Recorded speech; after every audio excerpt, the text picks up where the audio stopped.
अल्लाह की जानिब से आप सब पर ढेर सारी सलामती हो। मेरा नाम अफजल है, मैं आपका केमिस्ट्री का टीचर हूँ और मुझे पढ़ाने का 25 इयर्स का एक्सपीरियंस है। लो बेटा, इस वीडियो में मैं आपको कॉन्सेप्ट ओवरव्यू दूंगा। कॉन्सेप्ट कौन सा है जी? Concept text book page number 19 पर है। केमिस्ट्री का चैप्टर नंबर 2 एटॉमिक स्ट्रक्चर है, क्लास 9th से रिलेटेड। तो कॉन्सेप्ट ओवरव्यू 2 की ये वीडियो है। तो लेट्स स्टार्ट। इस पर जनाब स्ट्रक्चर ऑफ एटम के बारे में आप देख सकते हैं कि मैंने ये फ़ोटो में देखो कि आपकी किताब में ये दो हेडिंग्स हैं यहाँ पर, structure of atom and discovery of electrons. तो बेटा ये कॉम्पैक्ट पैराग्राफ अरेंजमेंट में लिखा हुआ, उन्होंने एक पैराग्राफ बनाया हुआ जबकि बीच में कई छुपे हुए शॉर्ट क्वेश्चंस हैं, इंपॉर्टेंट लाइंस हैं। तो मैंने इस पेज को आपके लिए बहुत ईजी कर दिया है, उसको पॉइंट्स में तोड़ दिया है। तो लेट्स गो विद इट। जनाब स्ट्रक्चर ऑफ एटम, एटम के बारे में शुरू वाली कुछ थियरीज आई थी, कुछ अर्ली थियरीज थी। तो सबसे पहले तो अर्ली थियरीज अबाउट एटम्स पढ़ते हैं। तो पॉइंट नंबर 1 पर ग्रीक फिलोसोफर, नाम है जी डेमोक्रिटस। ग्रीक फिलोसोफर, ग्रीस के रहने वाले ये फिलोसोफर थे और एंशियंट फिलोसोफर थे। बहुत पुराना जो ग्रीस था, बहुत पुराने ज़माने का, उसमें ये मौजूद थे। इन्होंने कहा था कि all matter is made up of tiny tiny particles. आपके इर्द गिर्द जितने सॉलिड, लिक्विड, गैस वगैरह हैं वो सारे के सारे टाइनी पार्टिकल्स पर मुश्तमिल हैं। उन छोटे छोटे ज़र्रात का नाम डेमोक्रिटस ने, उन छोटे छोटे टाइनी पार्टिकल्स का नाम एटम्स रख दिया। He named these particles as atoms. और एटम का लफ्जी मतलब ग्रीक लैंग्वेज में था इनडिविजिबल, यानी मैटर को आप छोटे छोटे टुकड़ों में बांट सकते हो, फिर उन टुकड़ों के टुकड़े करते जाओ, जो आखिरी टुकड़ा बचेगा जो मज़ीद डिवाइड नहीं हो सकता, जिसको आप मज़ीद तकसीम नहीं कर सकते, उस आखिरी टुकड़े को एटम बोलेंगे। तो उन्होंने कहा कि जनाब एटम्स मीनिंग इनडिविजिबल। तो वर्ड एटम का मतलब इनडिविजिबल था, जो अब मज़ीद टुकड़े टुकड़े नहीं हो सकता, यानी कि matter is made up of आखिरी टुकड़ा एंड दैट आखिरी टुकड़ा इज़ कॉल्ड एटम। दूसरी तरफ आ जाए, जॉन डाल्टन्स एटॉमिक थ्योरी जो कि 1800s में आई थी, उस थ्योरी के मुताबिक उन्होंने कंपाउंड्स पर ढेर सारे एक्सपेरिमेंट्स किए। उन एक्सपेरिमेंट्स से उन्होंने प्रोवाइड किया साइंटिफिक एविडेंस। उन्होंने बाकायदा साइंटिफिक एविडेंस दिया कि जी हाँ एटम्स एग्जिस्ट करते हैं। डेमोक्रिटस बिल्कुल सही फरमा रहे थे कि matter is made up of atoms. अब यहाँ सारों को पता लग गया था कि सॉलिड हो, लिक्विड हो, गैस हो, वो आखिरकार एटम्स पर मुश्तमिल होती है। आप किसी सॉलिड, लिक्विड और गैस को डिवाइड करना शुरू करो, फिर उसको डिवाइड करो, डिवाइड करते करते एक आखिरी ज़र्रा बचेगा जो कि इनडिविजिबल होगा, जो मज़ीद जिसके टुकड़े नहीं बनाए जा सकते, वो एटम था। तो लोग यहाँ तक जॉन डाल्टन्स एटॉमिक थ्योरी तक लोग यही समझते रहे, साइंस की यही तरक्की थी कि जनाब matter is made up of atoms and atom is indivisible. लेकिन उसके बाद पता लगा कि एटम के अंदर भी कुछ पार्टिकल्स हैं। तो अगर हम एटम के टुकड़े करना चाहें, अगर हम एटम को एटम के अंदर देखना चाहें, तो एटम के अंदर भी कुछ पार्टिकल्स मौजूद हैं। एटम के अंदर पाए जाने वाले इन पार्टिकल्स को नाम दिया गया सब एटॉमिक पार्टिकल्स, नाम दिया गया सब एटॉमिक पार्टिकल्स। तो जनाब यहाँ से एक नया कटा खुल गया कि एटम के अंदर कुछ चीज़ें हैं। तो in the late 19th century के एंड पर scientist performed experiments with electricity in gases at reduced pressure. उन्होंने बेटा एक ट्यूब, शीशे की ट्यूब में गैस का प्रेशर बड़ा लो कर देते और फिर उसके अंदर से करंट गुजारते। वो गुजारने पर उन्होंने नोटिस किया कि एटम के अंदर जो पार्टिकल्स होते हैं वो उन्हें नुमाया हुए, वो उन्हें महसूस हुए। उन्होंने उन पार्टिकल्स के जो कि एटम के अंदर मौजूद होते हैं उनके करैक्टरिस्टिक्स भी उन्होंने पता कर ली और उन्होंने साबित कर मारा कि जनाब atom is divided into subatomic particles, atom is made up of subatomic particles. तो in the late 19th century scientist performed many experiments with electricity in gases at reduced pressure. तो जनाब इन experiments का नाम रखा गया discharge tube experiments. तो उन experiments का नेम रखा गया डिस्चार्ज ट्यूब एक्सपेरिमेंट्स। बेटा डिस्चार्ज ट्यूब क्या होती है थोड़ी देर बाद मैं अपने बच्चों को बताता हूँ। खैर, इन एक्सपेरिमेंट्स के नतीजे में जो चीज़ फाइंडिंग्स हुई, जो फाइंडिंग्स जो सामने आई, साइंटिस्ट ने जो चीज़ें फाइंड की वो ये थी कि point 1, atoms are not the smallest particles of matter. कि जहां अब तक वो समझते आ रहे थे कि atom is the smallest particle of matter, नहीं भाई, atom is not the smallest particle of matter, जबकि एटम के अंदर भी एटम से भी छोटे छोटे पार्टिकल्स मौजूद हैं जिनसे एटम मार्ज़े वजूद में आया है, जो आपस में मिलते हैं तो एटम्स बनते हैं। वो थे नंबर 1 इलेक्ट्रॉन्स, जो कि नेगेटिवली चार्ज्ड हैं, जिनके ऊपर मनफी चार्ज है जिनके ऊपर नेगेटिव चार्ज है, और तो और प्रोटॉन्स भी अंदर हैं जिन पर पॉजिटिव चार्ज है। इसके बाद बेटा कुछ एडिशनल डिस्कवरीज भी हुई, डिस्चार्ज ट्यूब एक्सपेरिमेंट्स से कुछ एडिशनल डिस्कवरीज भी हुई। वो क्या थी कि अ प्रोटॉन इज 1836 टाइम्स, यानी 1836 गुना हैवियर दैन एन इलेक्ट्रॉन है। इलेक्ट्रॉन बहुत हल्का पार्टिकल है भाई साहब, प्रोटॉन उसके मुकाबले में 1836 गुना, टाइम्स का मतलब इतने गुना भारी है।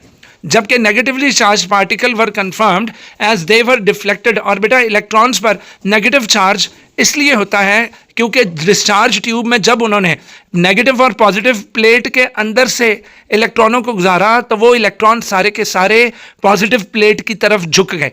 तो पॉजिटिव और नेगेटिव को इलेक्ट्रोमैग्नेटिक फील्ड कहते हैं, मतलब नेगेटिवली चार्ज प्लेट और पॉजिटिवली चार्ज प्लेट के दरमियान जो रास्ता है उसको इलेक्ट्रोमैग्नेटिक फील्ड कहते हैं। तो जब इलेक्ट्रोमैग्नेटिक फील्ड के अंदर से इलेक्ट्रॉन्स को गुजारा गया तो वो पॉजिटिव प्लेट की तरफ झुक गए। तो अगर कोई आपसे पूछे कि ये कैसे साबित हुआ था कि इलेक्ट्रॉन्स पर नेगेटिव चार्ज होता है, कहना कि जनाब डिस्चार्ज ट्यूब एक्सपेरिमेंट्स में जब हमने इलेक्ट्रॉन्स को पॉजिटिव और नेगेटिव यानी इलेक्ट्रोमैग्नेटिक फील्ड में से गुजारा था तो electrons bent towards the positive plate which indicated that electrons possess negative charge.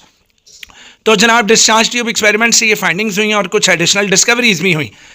तो तीसरी जो डिस्कवरी थी वो ये थी कि पॉजिटिवली चार्ज पार्टिकल्स वर कंफर्म्ड, प्रोटॉन्स पर पॉजिटिव चार्ज होता है। इसकी भी कंफर्मेशन तब मिली जब डिस्चार्ज ट्यूब एक्सपेरिमेंट में इलेक्ट्रोमैग्नेटिक फील्ड में से जब प्रोटॉन्स को गुजारा गया तो वो सब नेगेटिव प्लेट की तरफ मुड़ गए।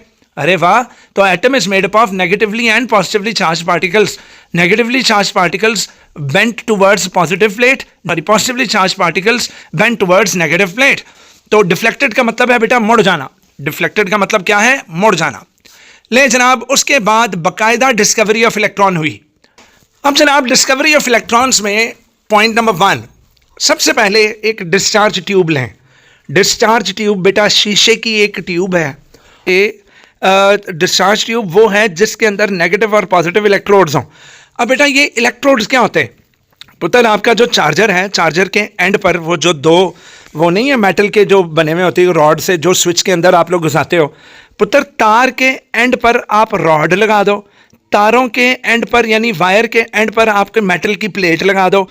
बस तार जो कि वायर होगी, वायर के एंड पे जो भी आप चीज़ लगाओगे ना जो कि कंडक्टर होगी जिसके अंदर से आप करंट गुजार सकते हो, क्या बोल दोगे बेटा? इलेक्ट्रोड। तो ये जो ट्यूब है इस ट्यूब में 2 अदद इलेक्ट्रोड्स आप डायग्राम में देख सकते हो, फोटो में देख सकते हो कि डिस्चार्ज ट्यूब के अंदर वायर्स एक तो हमने घुसाई हुई हैं, उसको गर्म करके हमने वायर अंदर घुसा दी, वो आराम से अंदर चली गई, और उन वायर्स के एंड पर 2 अदद इलेक्ट्रोड्स लगे हुए हैं।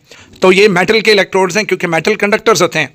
नंबर 2 आप देख रहे हो कि इस ट्यूब के साथ एक वैक्यूम पंप लगाया हुआ है। उस वैक्यूम पंप से अंदर हम जो भी गैस लेंगे उस गैस का प्रेशर कम दर कम करते जाएंगे।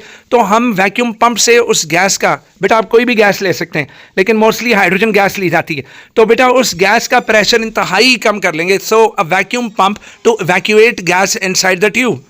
अब कैथोड रे एक्सपेरिमेंट करेंगे जनाब। इस डिस्चार्ज ट्यूब के अंदर हमने कैथोड रेज का एक्सपेरिमेंट किया। अब ये एक्सपेरिमेंट क्या था? कहता है जब आपने अंदर ली हुई गैस का प्रेशर इंतहाई लो रखा हुआ है तो जनाब when high voltage electric current is applied to a gas at low pressure, तो उस लो प्रेशर वाली गैस पर जब हमने करंट भेजा तो बेटा उधर पॉजिटिव जो इलेक्ट्रोड था जिसका नाम एनोड होता है, यानी कि वो इलेक्ट्रोड जिसका कनेक्शन हमने positive terminal of the battery से किया होगा वो होगा एनोड, और वो वाला इलेक्ट्रोड जिसका कनेक्शन हमने तार उसकी निकाल कर हमने बैटरी के नेगेटिव एंड से जोड़ी हुई होगी उसको नेगेटिव इलेक्ट्रोड को कैथोड कहते हैं। तो हमने ये देखा कि कुछ रेज जो कि कैथोड से निकल कर पॉजिटिव एनोड की तरफ जा रही थी और उस एनोड की बैक साइड पर ग्लो पैदा हो रहा था। तो ग्लो पॉजिटिव एनोड के पीछे पैदा होना इस अम्र की दलील थी, सबूत था कि ये रेज कैथोड से निकल कर एनोड की तरफ जा रही हैं, इसलिए तो एनोड की बैक साइड पर ग्लो पैदा हो रहा है।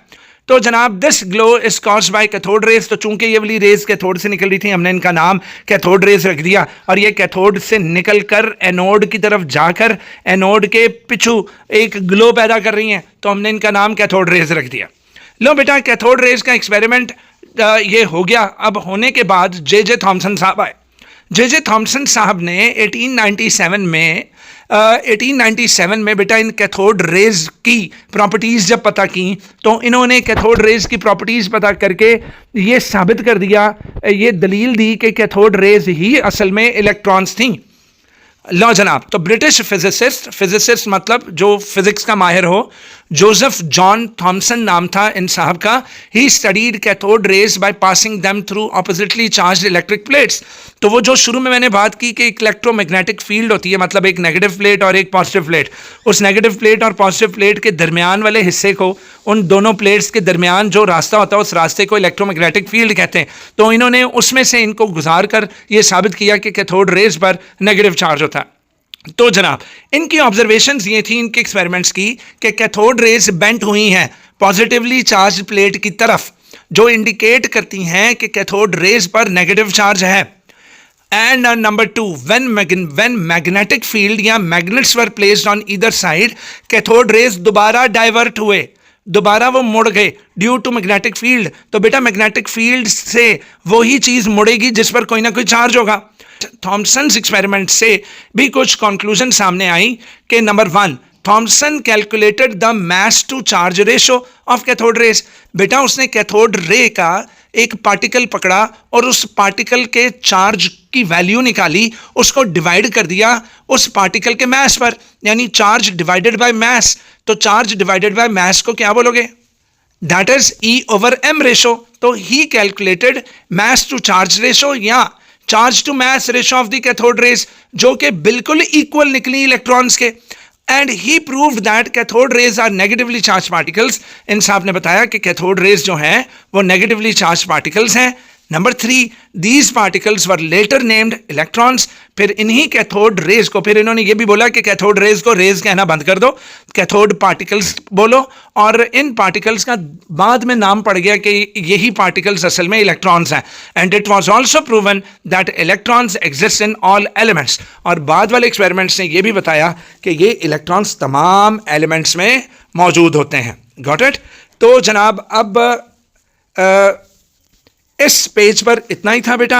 अब प्रोटॉन कैसे डिस्कवर हुए, न्यूट्रॉन कैसे डिस्कवर हुए और न्यूक्लियस कैसे डिस्कवर हुआ, ये इंशाल्लाह पढ़ेंगे हम अगले लेक्चर में। इसी के साथ ही अपने सर अफजल को इजाज़त दो, मिलते हैं इंशाल्लाह अगले लेक्चर में। Thank you so much. अल्लाह हाफ़िज़।